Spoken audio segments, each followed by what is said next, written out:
2004 Quest, stock number 3287. I'm going to show you the engine here. Car was hit in the front, but not hit very hard. There is no damage anywhere near the engine. A good couple inches away. We're going to go ahead and start it up for you.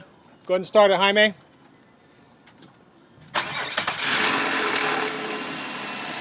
Alright, let's listen to it idle. Motor sounds strong.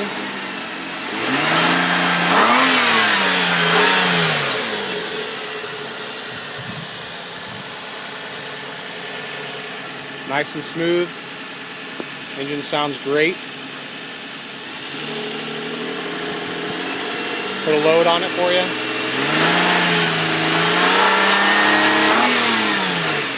Sounds really good. Whoever buys this motor is going to be very happy.